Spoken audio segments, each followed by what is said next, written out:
Hi, my name is Christine and this is Life Lessons.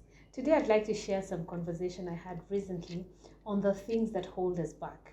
I have a few friends with whom we get together every once in a while and have a conversation and a good laugh. And we were recently talking about the things that have held us back over the years, what we have done well, what we could have done better. And I actually got their permission to share our thoughts from that day.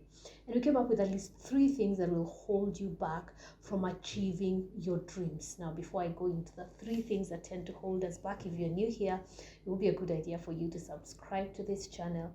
I usually upload new content once a week where I'm just sharing life lessons and the lessons that I'm learning as I go through in a concept I like to call learning aloud. So let's learn together, share this with some people, and subscribe to on the button below.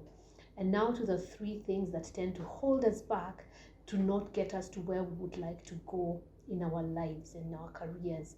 And the first thing is we hold on to what is familiar. What is familiar tends to be what is comfortable. I actually had a sad story on some channel where they were talking about the victims of the Holocaust after the Second World War and people who got into such terrible conditions. They were literally living in crazy conditions, and even the freed slaves in America. When the emancipation came around and they were freed, some of them turned around and went back to work for their masters. Why?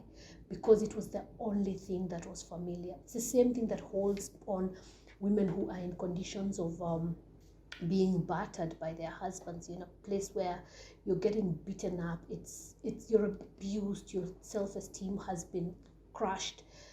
Why do people like that hold on? Because it's what is familiar. As human beings, we tend to be afraid of the unknown to the level that it holds back our process. So if you're going to get to the next level, one of the things you will want to overcome is the things that are familiar. Secondly, you will want to overcome things that are common. Most of the times we will want to do what our neighbor is doing. We will resist ideas when they come to our minds because we haven't seen anyone else do that.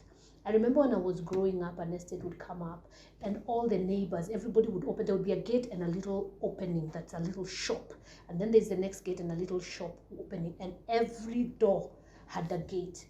And you want to ask yourself, so who sells to the other? Because all of you have opened a little grocery shop at your door. We tend to want to do what is familiar. I remember the people from my village would have this idea that when someone retired, when someone left their job in Nairobi, they would then go to the village and open a shop. The investment that was known. A lot of us will invest in land because it's what everybody else is doing. That may not be your passion, that may not be your calling. What holds us back often is because we are doing what is common. And thirdly, the one thing that we want to break away from to make progress in our future is to break away from what has worked in the past. You might have been doing something for a long time. That does not make it the right thing to do. You will never find new lands unless you lose sight of shore. It's a scary thing, I realize, but you want to do what you haven't done before. In the words of one speaker that I like, he said, in order to have something you've never had, you'll have to do something you've never done. And to do something you've never done, you will have to be someone you've never been. My name is Christine. I'll talk to you again soon.